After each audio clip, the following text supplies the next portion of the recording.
partie 2 parce qu'il s'est encore passé énormément de choses. Donc je sors, je vais pleurer, donc je me cache. J'ai pas trouvé de meilleur endroit que me cacher derrière la machine à café. Et je commence à pleurer en faisant du logobi tellement que je tremblais.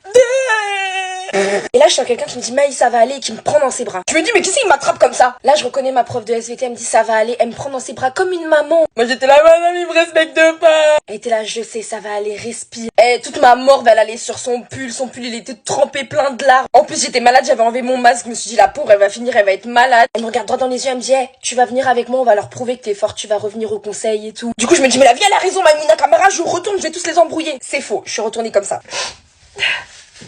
Excusez-moi. Et vraiment, je faisais trop pitié, personne me calculait, je n'osais même pas regarder les gens. Et là, qu'est-ce que j'entends? J'espère que vous vous rappelez de l'ennemi numéro 1. La prof qui se moque des élèves. On était sur le cas d'un élève qui avait des difficultés et qui avait des notes très très basses et qui n'allait pas pouvoir avoir ses vœux Parcoursup. Et elle, au lieu d'être désolée pour l'élève, bah tiens, quelle surprise. Tu te marres? J'étais là, mais c'est quel manque de respect. Je dis rien, je respire. Deuxième cas d'élève similaire, elle recommence. Et personne dit rien. Je me dis, mais les gens sont fous. Ensuite arrive le cas d'une élève qui n'est même pas son élève, qui avait beaucoup d'absence suite à des problèmes personnels, mais qui a à côté de très bonnes notes. Elle ramène sa fraise. Oui, non, je veux pas qu'on lui mette favorable, elle a trop d'absence. C'est ton élève, tu la connais, tu sais ce qu'elle a? Non. Donc ferme la poubelle qui te sert de bouche. D'un moment, on passe sur le cas d'une élève qui est une fille. La professeure, elle arrête pas de dire il. On lui dit, madame, c'est une fille.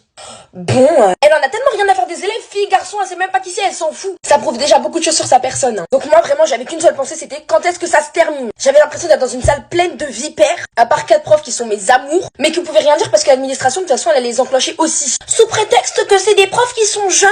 Bah peut-être qu'ils sont jeunes, mais au moins ils sont pas cons. Et eux, au moins, ils sont respectueux. Excusez-moi, je m'égare. Et en fait, je me dis, bon, à la fin du conseil, je vais demander pardon si j'ai pu blesser des gens parce que c'était pas mon intention et que voilà, j'ai pas envie non plus qu'ils me voient mal, etc. Ma mère, elle m'a bien élevée, donc je m'excuse. Elles sont à la dernière personne et fait, bon, c'est fini, le conseil est fini. Du coup, moi, je lève la main et je demande si je peux parler. La principale, non, le conseil est terminé. Alors déjà que j'avais envie de tous leur arracher la tête, tu me dis non. Quand je vous dis, je commence à avoir fou tellement les larmes, elles montent. Je dis non, mais non. Après, elle dit bon, allez-y. Donc, je prends la parole. Déjà, c'est dur de s'excuser quand tu sais que tu n'as pas tort. Je le fais. Pendant ce temps-là, ils rangent leurs affaires. J'étais même pas capable de finir ma phrase. Je vois que quasiment personne m'écoute. Là, je vois que je vais chialer. Je dis à ma pote déléguée, écoute, je sors là, je peux pas. Je sors, j'ai dit au revoir à personne. Je m'effondre une deuxième fois. Et là, ma prof de SS, ma baby. Madame, si vous passez par là, je veux vous marier.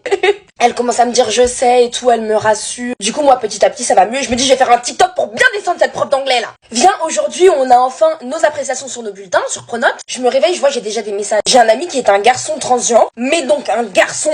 Tout le monde le sait, cette prof-là, elle l'a depuis longtemps. Et la prof se permet de le genrer, elle. Il va la voir, il lui demande des explications, elle dit c'est faux. Il lui montre le script. Elle dit bah je savais pas. Ah parce que quand il est devant toi, tu l'appelles pas il. Imbécile. Partie 3, c'est bientôt fini et je la fais tout de suite.